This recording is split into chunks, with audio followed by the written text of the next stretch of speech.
Probably never heard anything like this. All kinds of stories out there. When one woman started to question how her HOA board was spending money, she let Joe know what happened next. Investigator Joe Ducey is here to explain. These things get really dicey over really silly things sometimes. And like you said, we're going to get a lot of emails. I want to say up the top, there are probably a lot of great HOAs out there. I don't hear about those.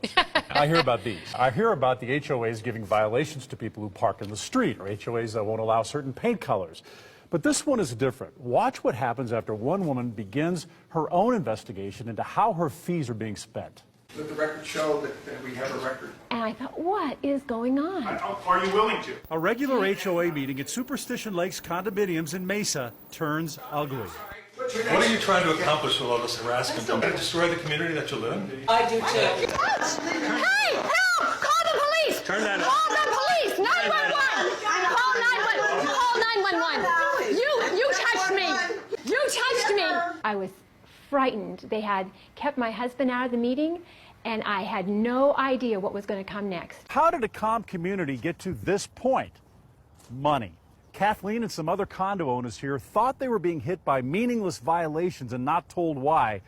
So they turned the tables and they requested financial records from the board. What did you find? Oh my goodness. This is what I saw as we were going through. Once they started going through the piles of receipts, invoices, and account listings, they say they started to notice some unusual purchases, all of which they say were reimbursed with HOA money to board president Michael Cassidy. They bought laundry detergent and almonds and vodka and baby wipes and just about every time they bought air fresheners. Kathleen says she couldn't find any of these items were used by the HOA for the benefit of the condominiums. We found out that the president turned in receipts for items that he purchased in New Jersey. Not to mention the restaurants. Old Chicago's for $79, P.F. Chang's for $100, On the Border $85, O'Sullivan's $73, more Old Chicago's $116. He was reimbursed for those. And one of the biggest thing was we saw $640 to the salt cellar for the annual meeting, and there's 3 board members. Kathleen says she has a receipt from one restaurant